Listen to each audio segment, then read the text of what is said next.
أيا طالب العلم قم لا تنم فإن الزمان أيا طالب العلم قم لا تنم فإن الزمان انقضى. ملوکیت کی جہاں تک بات ہے ان کی، ملوکیت کیا بلا ہے آخر؟ کیا ملوکیت کوئی بری چیز ہے؟ اسلام کے اندر جو نظام حکمرانی ہے، نظام حکمرانی کیا ہونا چاہیے؟ نظام حکمرانی صحابہ سے زیادہ آئیڈیل ہمارے لیے اور کوئی نہیں ہے۔ جہاں تک رسول اللہ صلی اللہ علیہ وسلم کا زمانہ ہے، اس زمانے کا اگر آپ مطالعہ کریں گے تو کوئی ایک آیت ایسی نہیں ہے، کوئی ایک حدیث ایسی نہیں ہے جس میں ملوکیت کی مذمت کی گئی ہو۔ اللہ کے رسول نے فرمایا کہ یہ نبوت کے بعد خلافت رہے گی 30 سال تک، جب تک اللہ چاہے گا۔ اس کے بعد ملوکیت آئے گی، اس میں کچھ رحمت والی ہوگی اور کچھ ظلم والی ہوگی۔ پھر اس کے بعد یہ ملوکیت اللہ تعالیٰ جب تک چاہے گا جب تک رہے گی، پھر اس کے بعد علی منہاج النبوہ خلافت قائم ہوگی۔ مطلب اللہ رب العالمین کے ہاتھ میں ہے، جب وہ چاہے گا قائم کرے گا۔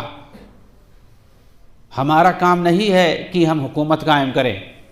اللہ کے رسول صلی اللہ علیہ وسلم نے کبھی حکومت قائم کرنے کے لیے کوشش کی؟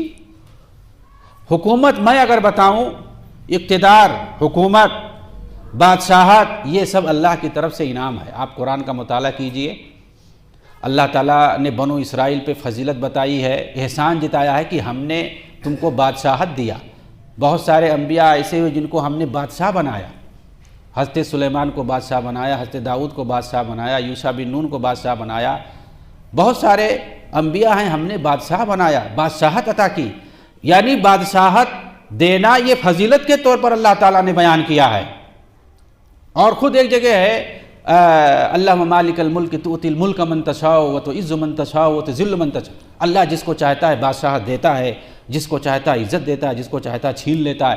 تو بادشاہت دینا وتنزع الملک ممن تشاء، اور بادشاہت چھین لینا یہ اللہ کے ہاتھ میں ہے۔ تو اللہ تعالیٰ جس کو بادشاہت دے کر کے چاہتا ہے عزت دیتا ہے، جس سے چاہتا ہے چھین لیتا ہے۔ اور اللہ کے رسول کے زمانے میں بہت ساری بادشاہتیں قائم تھیں۔ کیا اللہ کے رسول نے سب بادشاہوں کو جو لیٹر لکھا، خطوط لکھے، ان میں کسی خط میں یہ ثابت ہے کہ تم کو بادشاہ چھوڑنا پڑے گا کیونکہ بادشاہت صحیح نہیں ہے؟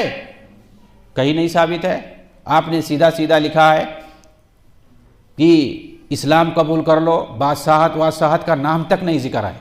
اسلام قبول کر لو، اگر اسلام لے آؤ گے تو سلامت رہو گے، اور اگر اسلام قبول نہیں کرو گے تو سمجھ لو کہ اللہ رب العالمین تمہارا فیصلہ کرے گا۔ والسلام علی من اتبع الہدی، اور سلامتی اس پر ہے جو ہدایت کی پیروی کرے۔ تو اللہ کے رسول نے سارے بادشاہوں کے پاس لیٹر بھیجا، بلکہ بعض میں تو یہ صراحت ہے کہ تم اسلام قبول کر لو، تمہیں تمہارے علاقے کا حاکم بنا دیا جائے گا، تم وہی جس حکومت اور اقتدار پہ ہو تم رہو گے ویسے ہی، تم اسلام قبول کر لو۔ آپ نے بادشاہت کو، جیسا کہ میں نے بتایا، حبشہ کا جو بادشاہ تھا اللہ کے رسول کے زمانے میں، وہ عیسائی تھا۔ آپ نے اس کی فضیلت بتائی اور کہا وہ بہت نیک ہے، بہت صالح ہے، عبد صالح کہا اس کا، اور کہا اس کے پاس چلے جاؤ، اس کے پاس ظلم نہیں ہوتا ہے۔ چنانچہ لوگ ہجرت کر کے حبشہ چلے گئے اس کے پاس۔ تو ملوکیت کی اللہ کے رسول نے کہیں مذمت نہیں کی ہے۔ ہاں یہ بتایا ہے کہ ملوکیت دو طرح سے ہوتی ہے۔ بعض ملوکیت ہوتی ہے اس کے اندر ظلم ہوتا ہے، اور بعض ملوکیت ہوتی ہے اس کے اندر رحمت ہوتی ہے۔ تو صحابہ کرام نے چھوڑا نہیں۔ صحابہ کرام نے سوال کیا کہ اللہ کے رسول اگر ظلم ہو تو ہم کیا کریں ایسے موقع پر؟ تو آپ نے کہا صبر کرو، یہاں تک کہ حوض پر مجھ سے آ کر کے تم لوگ ملو گے، صبر کرو۔ آپ نے طریقہ بھی بتا دیا کہ اگر کوئی بادشاہ ایسا ہو جو ظلم کرے تو اس موقع پر کیا کرنا، بغاوت کرنا۔ اللہ کے رسول نے بتا دیا صبر کرنا۔ اور دیکھیے صحابہ کرام کے زمانے میں سب سے بڑے آئیڈیل اور اسوہ اور نمونہ ہمارے لیے صحابہ کرام کی زندگی ہے۔ صحابہ کرام نے صحابہ کرام کی ایک لمبی زندگی رہی ہے، ابو بکر صدیق رضی اللہ تعالیٰ عنہ سے لے کر کے سیدنا معاویہ بن ابی سفیان رضی اللہ تعالیٰ عنہ کے زمانے تک، یہ پورا آپ کو 50 سال کا زمانہ ملے گا۔ 11 ہجری سے لے کر کے 60 ہجری تک کتنا سال ہو گیا؟ 50 سال ہو گیا۔ 50 سال میں ہم دیکھتے ہیں کہ کس طرح کی حکمرانی کی صحابہ کرام نے، کیونکہ معاویہ رضی اللہ تعالیٰ عنہ کے بعد ان کا بیٹا خلیفہ بنتا ہے یزید بن معاویہ، تو ظاہر سی بات ہے وہ تو صحابی تھے نہیں، تو صحابہ نے یعنی سیدنا معاویہ رضی اللہ تعالیٰ عنہ کے زمانے تک صحابہ نے، چاہے وہ سیدنا ابو بکر رضی اللہ عنہ ہو، سیدنا عمر رضی اللہ عنہ ہو، سیدنا عثمان رضی اللہ عنہ ہو، سیدنا علی رضی اللہ عنہ ہو، سیدنا حسن رضی اللہ عنہ ہو، سیدنا معاویہ ہو، ان سارے لوگوں نے کس طرح سے حکومت کی ہے، اس کو ہمیں دیکھنے کی ضرورت ہے۔ جہاں تک ابو بکر رضی اللہ تعالیٰ عنہ کی بات ہے تو اللہ کے رسول صلی اللہ علیہ وسلم کی طرف سے ایسے اشارے موجود تھے جن کی روشنی میں صحابہ کرام نے فیصلہ کر لیا کہ یہی حقدار ہیں، ان کے علاوہ اور کوئی حقدار نہیں ہے، خلیفہ بننے کے مستحق ابو بکر ہی ہیں۔ اس طرح سے ان کو سب لوگ بنا لیے۔ اور اس کے بعد جہاں تک یہ تو ایک طریقہ ہوا کہ ان کے لیے ایسے نصوص موجود تھے اللہ کے رسول کی طرف سے، اور خود قرآن میں کچھ نصوص تھے ان کے تعلق سے، تو شرعی اعتبار سے صحابہ نے سمجھا کہ بھائی ان سے زیادہ مستحق اور کوئی نہیں۔ چنانچہ صحابہ میں اگر کہا جائے کہ سب سے افضل صحابہ میں سے کون ہے تو سب سے پہلے یہی کہا جائے گا ابو بکر۔ ابو بکر سب سے افضل ہیں، ظاہر سی بات ہے جب سب سے افضل وہی ہے تو وہی مستحق کے خلافت ہیں۔ اس کے بعد حضرت عمر خلیفہ بنے، ان کو کس طرح سے بنایا گیا؟ ابو بکر رضی اللہ تعالیٰ عنہ نے باقاعدہ ان کو چوائس کر دیا اپنی زندگی میں کہ میرے بعد عمر ہوں گے خلیفہ۔ یہ بھی ایک طریقہ ہے کہ خلیفہ اپنی زندگی میں کسی کو چوائس کر لے، کسی کو منتخب کر دے کہ میرے بعد یہ فلاں جو ہے خلیفہ بنے گا، میں اس کو سب سے اچھا سمجھتا ہوں۔ یہ بھی ایک طریقہ ہے کہ خلیفہ اپنی زندگی میں کسی کو بتا دے کہ بھائی ان کو خلیفہ بننا ہے میرے بعد، خلاص سب لوگ مان جائیں گے۔ یہ دوسرا طریقہ ہے۔ اس کے بعد حضرت عثمان خلیفہ بنتے ہیں۔ یہ کیسے بنتے ہیں؟ حضرت عمر رضی اللہ تعالیٰ عنہ نے کیا کیا؟ 6 لوگوں کی ایک کمیٹی بنا دی، کہا بھائی دیکھو یہ 6 لوگ ہماری نظر میں ہیں، انہی لوگوں میں سے کسی ایک کو بنا لینا، انہی لوگوں میں سے۔ اب دیکھیے عمر رضی اللہ تعالیٰ عنہ نے اپنے پیچھے دونوں طریقے کو تھوڑا تھوڑا استعمال کر لیا۔ انہوں نے دیکھا کہ ہماری نظر میں یہ 6 افضل شخصیتیں ہیں، تو ان 6 لوگوں کو 1-2 تھے نہیں، 6 لوگ ان کی نظر میں تھے، یہ بھی افضل ہیں، یہ بھی ٹھیک ہیں، یہ بھی ٹھیک ہیں۔ جیسے ابو بکر کو افضل سمجھ کر کے سب لوگ بنا لیے، تو ان کی نظر میں وہ 6 شخصیتیں جو تھیں افضل تھیں، اور وہ سب عشرہ مبشرہ میں سے تھے، تو ان کو چن دیا۔ اس کے بعد ابو بکر نے کیا کیا تھا؟ انتخاب کیا تھا کہ یہ بھائی ہمارے بعد یہ رہیں گے، لیکن یہ انتخاب کا حق ابو عمر نے اپنے پاس نہیں رکھا، ان 6 میں سے کسی ایک کو کہہ دیا کہ یہی 6 اختیار رکھتے ہیں، انہی 6 میں سے ایک کو منتخب کرنا ہے، اور انتخاب کرنے کا حق جو ہے یہی 6 لوگ رکھتے ہیں، یعنی انہی 6 میں سے کچھ لوگ اپنے آپ کو تنازل اختیار کر لیں گے، اور انہی 6 میں سے کوئی نہ کوئی ایک کو بنائے گا۔ چنانچہ عبد الرحمن بن عوف کو یہ اختیار دیا گیا کہ یہ جس کو چاہیں گے خلیفہ بنا دیں گے، تو عبد الرحمن بن عوف نے کس کو؟ حضرت عثمان کو خلیفہ بنا دیا۔ پہلے یہ معاہدہ کیا حضرت عثمان سے اور حضرت علی سے کہ تم دونوں میں سے میں کسی ایک کو خلیفہ چنوں گا، اگر میں نے ان کو چن لیا تو تم کو ماننا پڑے گا، اور اگر ان کو چن لیا تو ان کو ماننا۔ دونوں نے اقرار کیا کہ صحیح مانیں گے، تو کہا کہ ٹھیک ہے عثمان اپنا ہاتھ بڑھاؤ میں بیعت کرتا ہوں۔ تو سب سے پہلے عبد الرحمن بن عوف نے بیعت کیا، اس کے بعد حضرت علی نے بیعت کیا دوسرے نمبر پہ۔ پھر اس کے بعد مسجد نبوی کے اندر سارے لوگوں کو بلایا گیا، سب لوگ بیعت کیے۔ تو یہ ایک تیسرا طریقہ تھا، حضرت عثمان جو خلیفہ بنے، ایک تیسرا طریقہ آیا سامنے ہمارے۔ اب دیکھیے حضرت علی خلیفہ بنتے ہیں، کیسے ان کو بنایا جاتا ہے؟ حضرت عثمان رضی اللہ تعالیٰ عنہ کی شہادت ہو جاتی ہے، بلوائی آ کر کے، خارجی آ کر کے بغاوت کر کے، اور پھر اس کے بعد شہید کر دیتے ہیں۔ کیسے کس ہنگامے کے طور پر شہید کرتے ہیں، بہت ہی وہ دردناک واقعہ ہے۔ ایسے پرخطر موقع پر کسی نہ کسی کو حاکم ہونا، خلیفہ ہونا ضروری ہوتا ہے۔ ہنگامی طور پر اس وقت مدینہ کے اندر دیکھا جاتا ہے تو یہ ہے کہ بھئی حضرت علی کی شخصیت سب سے افضل شخصیت ہے، ان کو ہنگامی طور پر بنا دیا جاتا ہے۔ تو یہ ہنگامی صورتحال میں فٹافٹ جس کو دیکھو کہ کون اچھا ہے اس کو خلیفہ بنا لو، پھر اس کے بعد باقی لوگ جہاں جو تھے سب لوگ جو ہے اقرار کر لے۔ ظاہر سی بات ہے حضرت علی سے افضل کوئی نہیں ہے۔ حضرت عثمان کے بعد، ان کی شہادت کے بعد ان کو خلیفہ بنا لیا گیا۔ اگر آپ دیکھیں تو یہ ایک چوتھا انداز ہے خلیفہ بننے کا۔ پھر اس کے بعد دیکھیے حضرت حسن بنتے ہیں خلیفہ۔ ان کو کیسے بنایا جاتا ہے؟ حضرت علی کی بھی وفات ہو جاتی ہے، ان کو بھی شہید کر دیا جاتا ہے، ایک خارجی آ کر کے شہید کرتا ہے۔ وہ کہتا ہے اس وقت جو بڑے بڑے کافر ہیں وہ علی ہیں، عمرو بن عاص ہیں، معاویہ ہیں، یعنی جو بڑے بڑے صحابہ تھے ان کو کافر یہ مانتے تھے۔ خارجی جو تھے، جو اپنے آپ کو سب سے بڑا مسلمان سمجھتے تھے، قرآن کا قاری سمجھتے تھے، حدیث کا سب سے بڑا جانکار سمجھتے تھے اپنے آپ کو، ان لوگوں نے کس کو کافر کہا؟ جو بڑے بڑے جانثار صحابہ تھے ان کو کافر کہتے تھے کہ سب سے بڑے کافر تو یہی لوگ، ان کو مارو۔ وہ لوگ نکلے تھے تینوں کو مارنے کے لیے، عمرو بن عاص کو مارنے کے لیے، معاویہ کو مارنے کے لیے، علی کو مارنے کے لیے، لیکن وہ دونوں بچ گئے۔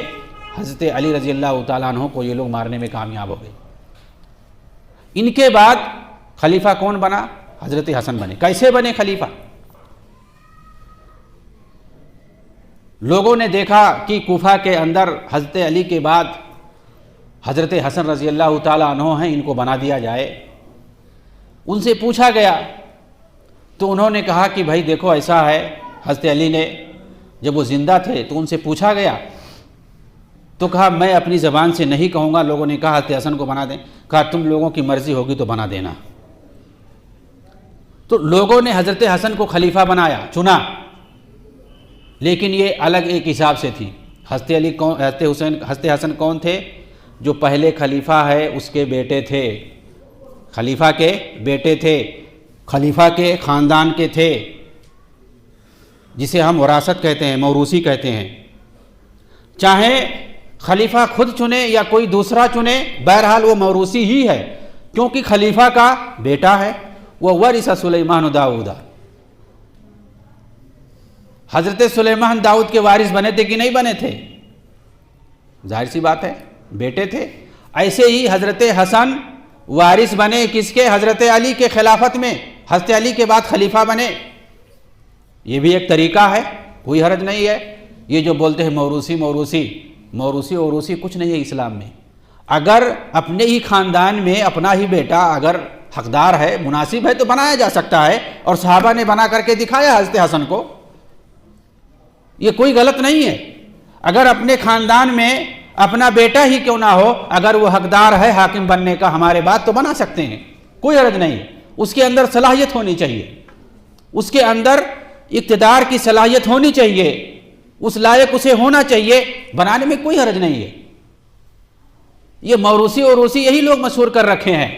یہ لوگ بھول جاتے ہیں ادھر کہ ہم اگر موروثیت کو بیچ میں لا کر کے ہم بادشاہت کو بدنام کر رہے ہیں تو یہ موروثیت کیا حضرت سلیمان اور داؤد پر لاگو نہیں ہو رہی ہے، علی اور حسن پر لاگو نہیں ہو رہی ہے؟ یہ لوگ بھول جاتے ہیں۔ موروثیت کوئی چیز نہیں ہے۔ اگر نااہل ہے اس وقت موروثیت برا ہے۔ اگر بیٹا یا اپنا کوئی خاندان کا اگر نااہل ہے اس کو بنایا جاتا ہے تو یہ برا ہے۔ کوئی بھی اگر نااہل ہے، چاہے اپنے خاندان کا ہو یا کوئی بھی ہو، تو یہ غلط ہے۔ لیکن اگر اہل ہے، اس کا حاکمیت کا اہل ہے، حکومت کرنے کا اہل ہے، وہ چاہے وہ کوئی بھی ہو، اپنے خاندان کا ہو یا کوئی بھی ہو، اس میں کوئی حرج نہیں، بنا سکتے ہیں۔ ہمارے سامنے مثال موجود ہے سلیمان اور داؤد کی، اور حسن اور علی کی مثال موجود ہے ہمارے سامنے، کوئی حرج نہیں۔ ہمارے ہاں یہ بھی صحیح ہے، وہ بھی صحیح ہے۔ اس کے بعد دیکھیے حضرت معاویہ خلیفہ بنتے ہیں، کیسے بنتے ہیں؟ حضرت حسن تنازل اختیار کر لیتے ہیں اور اس کے بعد حضرت معاویہ خلیفہ بن جاتے ہیں، سارے لوگوں کا اتفاق ہو جاتا ہے، اس کو عام الجماعہ کہتے ہیں 41 ہجری کو، سارے مسلمانوں کا اتفاق بالاتفاق حضرت معاویہ کو خلیفہ بنا لیا جاتا ہے۔ یہ بھی ایک طریقہ ہے کہ ایک خلیفہ تنازل اختیار کرتا ہے کہ بھائی ہم دستبردار ہوتے ہیں، آپ ہماری جگہ پہ بن جاؤ، خوشی خوشی وہ دستبردار ہو جاتے ہیں۔ اسی لیے اس وقت جو ان کے پیروکار تھے کوفہ والے، وہ لوگ ان کو گالی دینے لگے، ان کو مذل المومنین کہتے تھے، تم نے تو ذلیل کر دیا ہم لوگوں کو، حکومت اور خلافت جو ہے معاویہ کے حوالے کر دی۔ آج بھی وہی لوگ صحابہ کو گالی دے رہے ہیں اور یہ جو خلافت اور ملوکیت کی بات کر رہے ہیں اسی طرح کی بات کر رہے ہیں۔ دیکھیے میں ایک آخری بات بتاتا ہوں کہ چاہے ملوکیت ہو یا خلافت ہو، اگر وہ کتاب و سنت کے مطابق ہے، عدل اور انصاف ہے تو پھر وہ صحیح ہے، اور اگر کتاب و سنت سے ہٹ کر کے ہے، ظلم ہو رہا ہے تو وہ غلط ہے، چاہے خلافت ہو یا ملوکیت ہو۔ دراصل حکومت جو کرنا ہے، حکمرانی جو ہونی چاہیے وہ صحابہ کے طرز پر ہونی چاہیے۔ میں نے دکھایا جو ہے طرز حکمرانی مختلف ہے، مختلف طریقے سے طرز حکمرانی ہے، لیکن سب کے یہاں کتاب و سنت کے مطابق سب نے حکومت کی ہے۔ ابو بکر سے لے کر کے سیدنا معاویہ رضی اللہ تعالیٰ عنہ تک سب نے جو حکومت کی وہ کتاب و سنت کو سامنے رکھ کر کے حکومت کی ہے، لیکن آپ دیکھیں گے میں نے جو بتایا ہے طرز حکمرانی مختلف ہے، کہیں خلافت ہے، کہیں ملوکیت ہے، صحابہ کے اندر ہی ملتا ہے۔ تو چاہے جیسی خلافت ہو یا حکمرانی چاہے جیسی ہو، چاہے خلافت ہو یا ملوکیت ہو، اصل ہونا کیا چاہیے؟ ہمیں طرز حکمرانی دیکھنی چاہیے کہ وہ کتاب و سنت کے مطابق ہے یا نہیں ہے، عدل و انصاف ہو رہا یا نہیں ہو رہا ہے۔ ہمیں دیکھ کر کے، کتاب و سنت کو دیکھ کر کے، عدل و انصاف کو دیکھ کر کے ہمیں کہنا پڑے گا کہ یہ صحیح ہے یا غلط ہے۔ مطلق طور پر ہم خلافت کو بھی غلط صحیح نہیں مان سکتے ہیں اور مطلق طور پر ملوکیت کو ہم غلط بھی نہیں مان سکتے ہیں، یہ اصل ہے۔ لیکن لوگوں کو یہ لوگ بیوقوف بناتے ہیں، پروپیگنڈا کرتے ہیں۔ اللہ تعالی ہمیں عقل سلیم سے نوازے، اور بہت ساری چیزیں ہیں انشاءاللہ جو نوجوان طبقہ ہے ان سب کو جوڑ کے رکھیں گے، اور جو بھی جس کے شکوک شبہات ہوں گے، سوالات ہوں گے، ان سب کو ہم کہیں بھی رہیں گے جواب دے سکتے ہیں، میڈیا کے ذریعے سے جوڑ کے رکھا جائے گا آپ لوگوں کو انشاءاللہ۔ جس کے پاس جو بھی ہوگا، ٹائم بہت زیادہ ہو گیا ہے اور یہاں پر جو سوالات ہیں تقریباً سب کا جواب ہو چکا ہے۔ بعد میں کسی کے پاس سے کوئی چیز ہوگی، خاص طور سے ڈاکٹر اسرار کے بارے میں بات نہیں آئی ہے اور ابھی ٹائم ہے نہیں اپنے پاس، ہم آپ لوگوں کو ان کے بارے میں تفصیل سے بتا دیں گے۔ وآخر دعوانا ان الحمدللہ رب العالمین والسلام۔